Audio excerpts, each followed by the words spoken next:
Hey, welcome back to the channel. My name is Jose. I'm the busy pastor, and I'm here to help you learn more about life, religion, and everything in between. So, last time we left in chapter 1, verse 18. Now we're going to go through verses 19 to 27.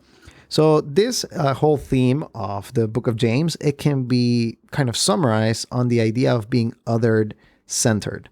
And we're going to see why in this chapter. So, it starts by saying, "Now this, my beloved brothers, let every person be quick to hear, slow to speak, and slow to anger."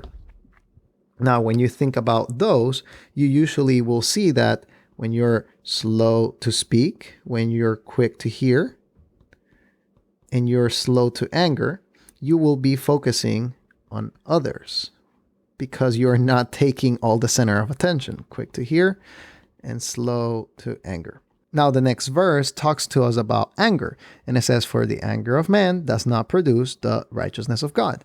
And that is because when you're angry, you usually have things not going your way.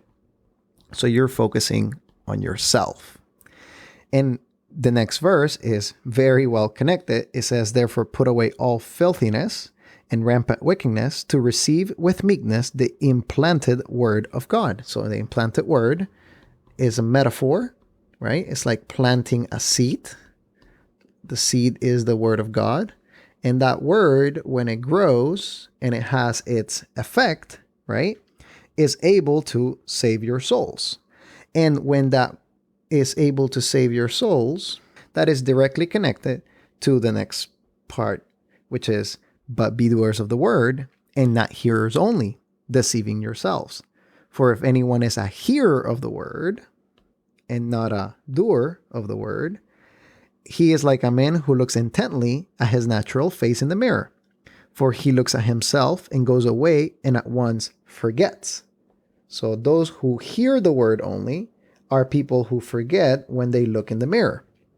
Now, I'm pretty sure that you have looked in the mirror and you may have something that you had to fix with your outfit, or maybe a blemish on your skin, or maybe a stain, right? And you try to fix it right away. You're prompted into action.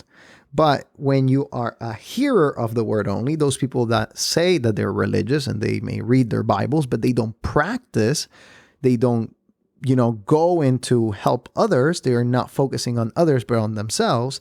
They are like people who look at the problem and they just go away and ignore it. Now, the last section says, "But the one who looks into the perfect law, the law of liberty," right, "and perseveres, being no hearer who forgets, but a doer who acts." Again, we have this idea of action, right? "He will be blessed in his doing." Now, James brings the law of liberty, right?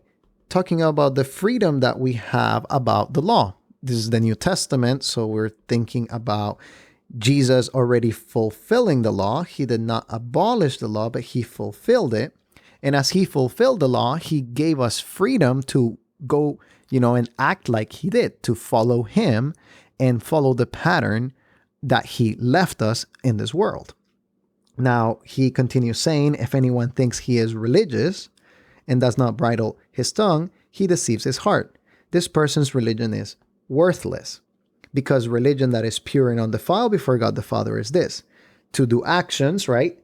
Visit orphans and widows in their affliction, and to keep oneself unstained from the world." So this religion that James is talking about is a type of religion that has two components: an outward component, right? Visiting, going about, and visiting those who are orphans, widows, those who are in affliction, those people that are at disadvantage. And there is an inward portion, inward religion, right? A part that is unstained from the world. Now, when you are out and about visiting, you're interacting with the world, but that doesn't mean that you are part of the practices of the world. And that is what James is saying here. It is that we are supposed to we are supposed to be separate, but interacting with the world. And that's what Jesus did. Jesus was different, not in that he was some otherness or whatever, he was interacting with people. He was a human and he was divine, and he was always in connection with God. He was always visiting and touching the lives of people who needed him most.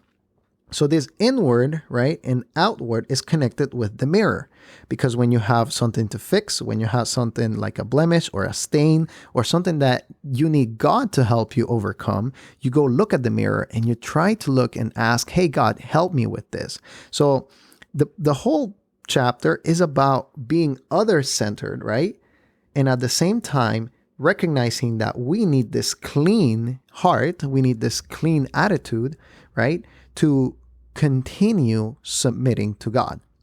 Now, there's not a lot that I can kind of share on the Greek. There's not, of course, there's always depth, but, at this point, I don't think I have anything that I can share with you guys.